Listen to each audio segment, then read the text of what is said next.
call your operator. Have no fear, fellow citizens. The Mediator is here. Good morning and welcome to this week's edition of The Mediator with me, your host, Brian West, here to give you the top 8 headlines and developing news stories that made it this week. Now, as usual, give you the top 8 local headlines and developing news stories that made it first, followed by a movie clip, a skit, a trailer, or something that's going on in the community, or maybe some pictures, and then I'll give you the top 8 international headlines and developing news stories that made it, folks. So let's waste no time. Ooh-wee! Let's get to it. Story number 1. Youngstown Downtown Parade succeeds at bringing people downtown. December 7th has a report. Well, December 7th, the Vindicator has a report focusing on how the holiday parade in Youngstown succeeded at bringing life back to the downtown area for the moment. Now, giving this one big event gave the downtown area the needed boost to channel business back down to the downtown area. Story number 2. ABC on the move in Boardman to combat flooding. Dan Pompley has an article out of Boardman published December 6th in the Vindicator explaining how ABC Stormwater District has brought more property in Boardman in an effort to combat flooding in the township. FEMA has already awarded Boardman $35 million in flood mitigation funding for a $47 million project to rehabilitate the watershed and eliminate or minimize flooding in the next 3 to 5 years, as stated. Story number 3. New water contract in Niles. Bob Coupland has a report published December 10th out of Girard in what appears to be an agreement between Niles and Girard. Now, the article begins by explaining how City Council has voted 7-0 Monday on a new 20-year water contract with Niles, which the article says will be effective on January 1st. Now, this is all after Niles has been billing Girard in 2023 for what the article calls their inside rate plus 40%. Now, the piece goes on to explain how the new rate will be 88% of the Niles inside rate, or 4.40 per 1,000 gallons of water. That makes sense. Now, the inside rate left Girard with a $770,000 water bill from 2023 and an $848,000 bill from 2020 through 2022. So this has left Girard with no choice but to raise water rates to account for the loan that they took out to pay the bill. Story number 4. Trustee is out. One trustee is out in Hubbard. Brandon Cantwell has a report published December 10th explaining how trustee Rick Hernandez will no longer be serving as the Republican trustee in Hubbard. Hernandez has been serving since 2017, with his resignation set to take effect January 3rd of 2025. Story number 5. $700,000 expansion downtown. David Skolnick has an article published December 7th in what appears to be some big business plans by Penguin City Brewery Company.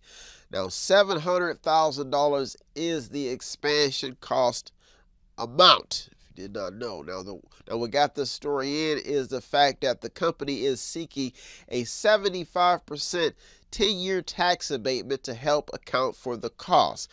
The article spills out what the money will be used for and also talks about how there will be about 20 jobs in the next 3 years within the expansion, thus getting this story into the top 8. Story number 6, 717, the housing program. Davis Scolding has a report published December 11th out of Youngstown explaining how the city has selected the 717 Credit Union to administer 3 programs which will be funded through $13 million in American Rescue Plan funds to improve Youngstown's housing stock. Now, that's almost word for word in the article. Now, this is all aimed at the push to create affordable housing.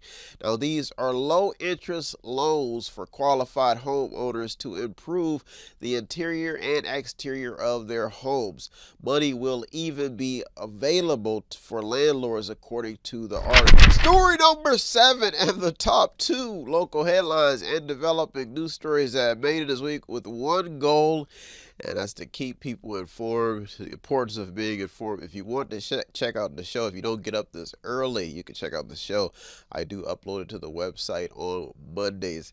And so let's keep going here. Story number 7. $2.9 million investment.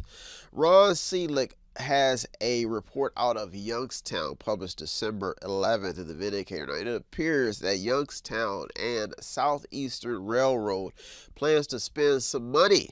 Now, the company looks to invest about $2.9 million to reshape some land on Youngstown's south side into what the article calls Lansingville Rail Park. Now, the report goes on to explain how the site will be used to centralize its rail car storage in transit or warehousing operation. Now, the article lays out the whole plan with 220 cars, 15,000 feet of new tracks, and 6 turnouts. Folks, the story is still developing. Story number 8 and the top local headline and developing news story that made it this week. Extra, read all about it. There's somebody who's lost his mind looking through stories just to keep people informed because he was fed up with life and fed up with society, so he decided to do something positive with his little bitty time. Story number 8, big headlines. Here we go. Update in Lordstown. Could this be some good news? Ron Seelig has a report published December 6th out of Lordstown explaining how, as of the 5-year mark, General Motors and South Korea's LG Energy Solutions have built a major production milestone in what appears to be 100 million sales produced at the Lordstown facility. That's Altium Sales. That's the product. That's the new company. Well, the company is old, but new company. Old, I'm sure you get it. Now, the article is very informative and even informs the reader about Altium Sales union membership. Altium Sales employs 2,200 people at the Warren Battery plant, folks, if you did not know. That makes them one of the largest employers in Northeast Ohio, if not the. Now, this is labeled a success. That means that this facility, the whole transition, is now labeled a success, thus getting Sternum Break to the top this week. Well, folks, there are top 8 local headlines and developing news stories that made it this week. I brought back the top 8 international headlines developing news stories. So don't you go anywhere. You're the media with me, Brian West. 100 million sales produced. Big headlines. Welcome back. Now it's time to get to the top 8 international headlines and developing news stories that I made this week. Folks, I had to we did our Christmas party this year, and we spent it at the skate ring in Boardman, Ohio, and oh man, we had a good time. And it was kind of strange, because we had city kids and we were listening to Christmas music. And I'd ask, I think she was one of the, I don't know if she was a parent or an aide at the school. I don't know. I asked her, I say, should we play Christmas music the whole time? And she looked at me funny. And she said, no, you might want to mix it up. So when some of the kids were coming around, I said, what song? Do y'all have any requests, that don't have any cuss words in them? And I was amazed at how many new songs actually don't have, they don't have cuss words. A lot of these new songs have a lot of cuss words, so it's hard to find pure, sanctified, uncuss-worthy music. So some of the kids was coming over. They was real nice. I mean, the kids were beautiful. And but I had my Santa Claus hat on, and around this time of year, I'm still thinking about holy, because I come from the old school. So, and I'm thinking to myself, Santa Claus, his whole thing might change, the whole atmosphere, the whole concept, because times have changed. People have a lot of tattoos now, and they're doing hardcore things, and these are not the same sanctified vibes that you would get sometime back in the day. So I don't know if they even were sanctified or dignified. And the music is not all bad. It's people's art. People are expressing themselves, and they was having a good time. We played good quality music, but it made me think. If Santa Claus could, instead of coal, give out amplifiers to bad kids, if we could give amplifiers to bad kids, would that change society? Because I don't think that woman would change the behavior of some kids. We don't know. But these kids were beautiful. We had a good time, and it made me feel good inside. Seeing it. I mean, I saw them dance, and they were skating and socializing. There was no strife. Back in the day when I was used to go skating, people used to get in fights, beating people up. I didn't get tired of it, but thank God that there's still good kids. So that's what I learned. That there's still good, beautiful kids, and they're full of life. They know the difference between right and wrong. It's not always bad. I even made a song about it. You can be whatever you want to be if you are good at being yourself around Christmas. Let the Lord shine. Take him to the bridge, man. Take him to the bridge through your goodness. Woo! Let's waste no time, folks. Goodness is still in the air around this time of year. Blessed is his name. Let's waste no time. Let's get to it. Story number 1. World War III claims.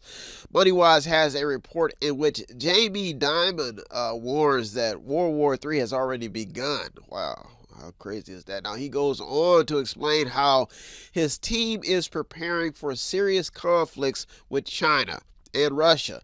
Now, although the piece is a financial advice piece, it brings the reader into the current financial climate and how every investor has their eye on what's going on, and hoping that the world's biggest nuclear powers will steer away from any nuclear options. That means nuclear war. Now, what got the story in is the fact that financial advisors do not seem too optimistic about where the world is headed when it comes to calming down conflicts. Now, the main focus of the article is to enlighten people on what wise decisions to make in this uncertain market. That's the main focus, but it is informative. But it does get your attention when they're talking about World War III, folks. This story is still developing. Story number 2. The Bitcoin story is gaining steam. TCD has a report with a headline warning that scientists are sounding the alarm of an urgent need for action against a Bitcoin surge. Now, this is science, folks. This is all while Elon Musk and Donald Trump, President-elect Donald Trump, have continued to promote the currency in a plan to back up U.S. American currency. Now, this past Wednesday, the value of cryptocurrency topped about 100,000. That's without people looking at the effects that this has on the environment. This is an electric coin. It's a digital coin. Now, digital or electric probably about the same. Now, because you can't have digital without electricity. Now, the concern is the fact that this is, like I said, electric currency, and it causes pollution because it's energy. Now, which a lot of people don't seem to understand it, but this is what they're saying in the report. Now, this $100,000 worth of mining, according to the report alone, could result in as much as 96 million tons of carbon dioxide per year. That means that if people are spending electricity, it can increase the energy consumption. Now, the entire piece is filled with information on how a booming cryptocurrency is actually a scientific threat to the environment because it causes pollution. Story number 3: why cheap cars are a topic of discussion. The auto industry has stayed in top headlines, if you didn't know. Now, MoneyWise has a report explaining how the average car price in America is $50,000, $50K. It goes on to point out that this is just $9,000 shy of the national annual salary. Now, the focus is on why car prices are not going down and why the auto industry is not making a cheaper car. I mean, it's a cheap car that people who can't afford big cars can buy. Now, this has led many car buyers to turn to buying used cars. Now, the main talking point is the fact that in a cash-strapped economy, why are no automakers making budget-friendly cars like the old Cruisers or something, or the old, I'm sure you know all those cheap little Studebakers, I think, or some type of cheap car where you could get in and be like almost like the Flintstones and use your feet instead of gas. That's basically what the article is saying. Now, the article is very informative and teaches readers how, when prices rise, the cost to build cars rise. Trump's tariff plan is what got this story. Story number 4: the drugstore issue. Axios has a report sounding the alarm on what appears to be a drugstore disappearing act. If you did not know, nearly 1 in 3 U.S. retail pharmacies have closed in over a decade due to cutbacks that have devastated minority communities and monthly budgets, because people cannot afford their health. Now, the article is definitely worth a read due to the fact that more than 131 million people, which is 66% of all adults in the United States, use prescription drugs, if you did not know that. Now, the healthcare issues that we continue to have and that continue to mount is what got this story in, especially after the saga surrounding the death of a huge figure in the healthcare community, the CEO from I believe it was that was just assassinated or just killed. Murdered. Folks, this story is still developing. That's story number 4 made this week. Well, folks, those are our top 4 international headlines and developing news stories that made this week. I'll be right back with top 4. So don't you go anywhere. You're the Mediator. Me, Brian West. I'll be right back. Welcome back. Now it's time to get to the top 4 international headlines and developing news stories that made this week. Folks, I'm learning not to complain, and I'm also learning that sometimes people need something to complain about. Some people find something to complain about. And sometimes people are searching for something to complain about. And the reason why I'm saying that is because we're watching people take some brutal stands to get their point across in society.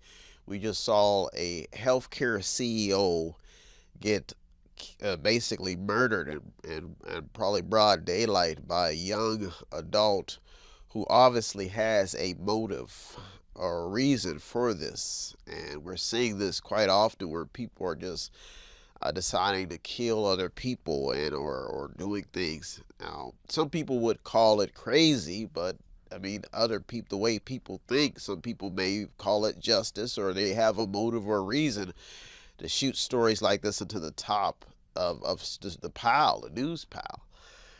And it made me think about myself. You talk about all these, we talk about whistleblowers and people who just possibly just trying to make a point. Could you imagine if the business of toy making or Santa Claus or the people who we consider to be good were actually in our minds altered to be evil? But this is what the society that we live in today, where some people are going about their business, working, and the next thing you know, hands up, pop, shot right down, dead, and that's it. And that's what we have to deal with in this new society, is that we're confused. Our mental psyche is different. Makes you think, like, if I were an elf working at Santa's factory, and I found out that Shanna was doing some shady things. Would I just all of a sudden just decide to rebel after I got my master's degree? I worked so hard. I'm grateful. Got a good paycheck. Living conditions are great. And I found instead of addressing Santa to his face and saying, Santa, you've been cheating the children out of their good toys. Me and Santa rolling around on the factory floor, and all the other elves are jumping in. Santa, get him, Santa!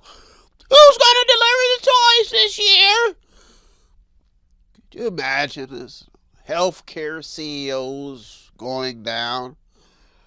That's big, folks. Who's going to deliver the healthcare? Well, I made a song about it. There will be peace and joy in the name of Jesus Christ the Lord. There will be purpose for Christmas when we decide to do right instead of doing wrong. Folks, my CD will be coming out. Christmas love and peace for the good and for the bad this time of year. And when you want to get your point across, instead of taking somebody's life, show love and peace through the atmosphere. Because either way, the medical bills are still going to keep coming, folks. I don't know what's right, but I do know what's wrong. And that the Ten Commandments say, thou shalt not kill. Let's waste no time, folks. Let's get to story number 5. Another bankruptcy report.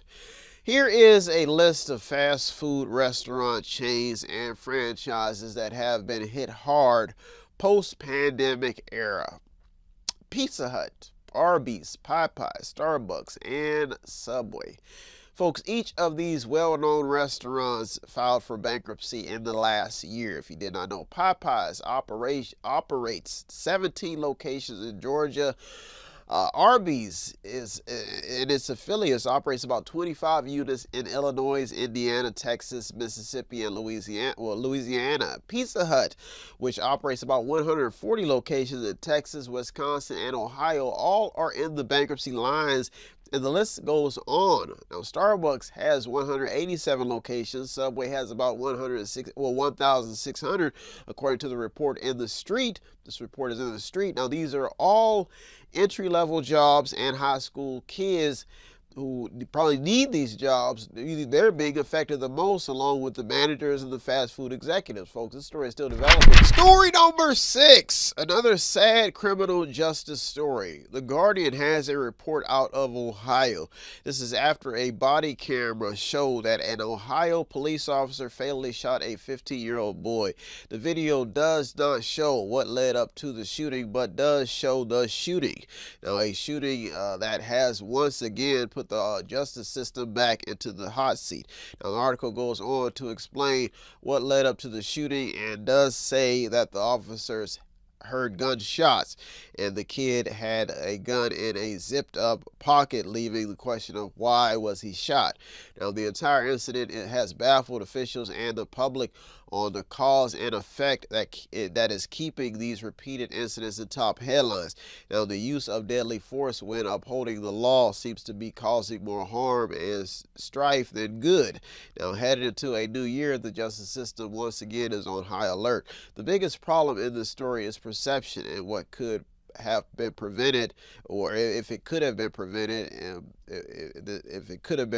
this entire incident would be different. Maybe if it was handled different, but nobody knows because now we see A 15-year-old who has lost. Story number 7 and the top 2 international headlines and developing news stories that made it this week to keep you informed. Story number 7. Government shutdown talks are in the headlines. The Hill has a headline explaining how Congress is racing towards a fast approaching government shutdown deadline. The article begins by explaining how the clock is ticking when it comes to the funding of the government. Period. Now, this is all in the middle of the Biden administration's request for more than $100 billion in disaster aid for hurricanes Helene and Milton. Now, folks, this is all taking place while the now majority Congress, which is Republican, is planning to tackle government spending. Folks, this story is still developing. Story number 8 and the top international headline and developing news story that made it this week for you. Extra, read all about it. Top stories just to keep you informed. Put it on. Wise guy. Stories for you. Story number 8. Keep you informed. What is so important about Ukraine? Oh, what is it? Wise guy, Put them up. CBS News has a report stating that the White House has announced nearly $1 billion more in military assistance to Ukraine. And you're talking about slashing the budget, leaving taxpayers very concerned about what is taking place in this war that seems to be milking the United States war chest, folks. This is all taking place while Democrats are in the hot seat and Joe Biden's relationship with Ukraine is being exposed. Folks, the aid package features drones, ammunition for precise HIMARS rocket launchers, the equipment and spare parts for artillery systems, tanks, and armored vehicles. The fact that America is pouring money into a war that seems to be between Ukraine and Russia is what has taxpayers concerned. Is it between the United States and Russia? No, is it Ukraine and Russia? That's what it is. Why are we going to spend our money? Where's our money? The reality is that Ukraine could be pulling America into a fight with another nuclear power, with other nuclear powers, folks, and pulling us in while getting little in return. But problems. That's what it is. More money, more problems. Folks, this story is still developing and could expose the truth on what made Ukraine so important that America would keep investing in a war that is not in the better interest of the taxpayer. Could this be Biden's war? Who knows? That's why story number 8 made it to the top this week. Well, folks, there are top 8 local and international headlines and developing news stories that made it this week. I hope you got something out of today's program. I always get something out of doing the research. As usual, I'd like to thank all the news outlets, the journalists, the people on the front lines. You deserve all the credit. I'm just the mediator, the man in the middle, navigating your story just to keep people informed. If you do want to show some support here in Method 8, it does not take much. All you have to do is visit the website on the screen, buy something, click on something, watch something, read something, or just sponsor a program. Or you can stop at the store at 5648 Market Street in Boardman, Ohio, and buy something in the store. Well, folks, I am out of here. I'll be back next week looking through over 200 or more stories just to keep you informed right around the Christmas holiday. Folks, have a good week. Thank you for tuning to The Mediator with me, Brian West. Peace. Have no fear, fellow citizens. The Mediator is here.